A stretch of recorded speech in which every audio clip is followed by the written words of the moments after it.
About the income statements and the break-even analysis. We prepared income statements for 4 years, 2015 to 2018, and we did so on 3 assumptions. The first assumption states that the price is going to be $20 and that all costs are going to be as predicted. Now I'd like to point out attention to a few of the knowable points we have and the assumptions we made in creating these values. The first should be depreciation, capital depreciation right here. We calculate depreciation on the assumption that there was going to be a residual value, as it would be unrealistic for such a large expenditure with expensive equipment to not have residual value.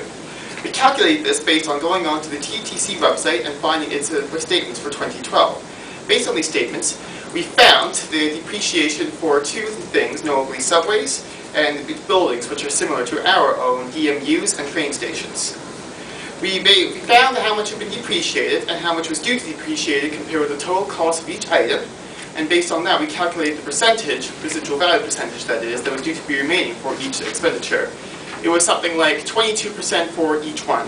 Then we simply applied that to our own items to find the percentage of our residual value. Then for the remaining 80 or so percent, we divide that up, found that about 80% was depreciation, and divide that per year. In this case, depreciation is 11 million, but in ordinary years it's approximately 14 million. I'd also like to point out our developments in planning. We decided not to treat that as a capital expenditure. We decided to treat it as an expense because it is only as incurred, and it will not be incurred again, and it cannot be depreciated. As a result of that, we divided the $40 million incurred between 2013 and 2015 into certain segments. We multiplied that by the number of months applied in 2015 to get $8 million here. The net result is that although we have a substantial net loss, much of this is comprised of our development costs, even with our lower depreciation and our combination with lack of demand. Our break-even analysis will show that we do have a substantial number of units sold, which is higher. That is 3 million units sold, which is higher than the units sold we need in order to break even. However, we will accumulate demand over the years, as will be shown by their income statements. Now, our next assumption was that we would incur another $5 million in fixed costs, as it can be shown here, as additional fixed expenses. This $5 million adds to our fixed expenses and does decrease our profit, but it does so in a uniform manner throughout the years. So not further much analysis is needed of that. Only note that it does decrease our net loss and increases the number of units we need to sell by an even amount in the break-even analysis, which can be shown each year. Note that it's increased our units need to be sold by approximately 300,000. Finally, our third analysis rested on the assumption that our price would increase to $22.50. Note that even though our price has increased, our net loss is significantly higher. This is due to the fact that we adjusted for the fact that demand would dramatically decrease. As a result, we calculate how much demand would decrease by based on the amount of 70% decrease overall, and adjusted our units sold to match that, and then adjusted our price and profit. Our price could show, however, that even though our loss is significantly increased, we need to sell fewer units due to the higher price to make it break even. Now, our 2016 statements.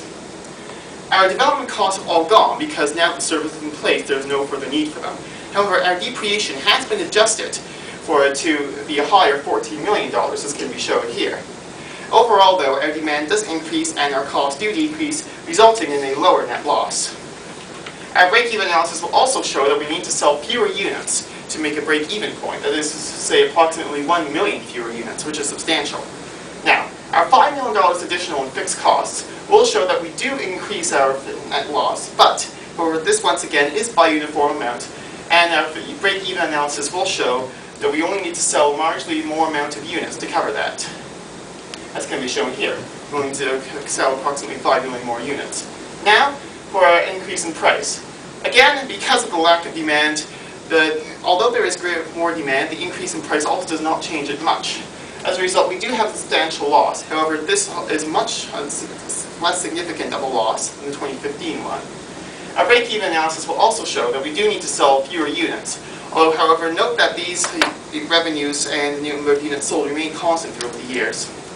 Our 2017 analysis will show a far more increased sales and, for the very first time, a small but fairly substantial operating income. Our break-even analysis will show that this is the very first time in a number of years that we actually have to sell fewer units than those we actually sell in order to make a profit.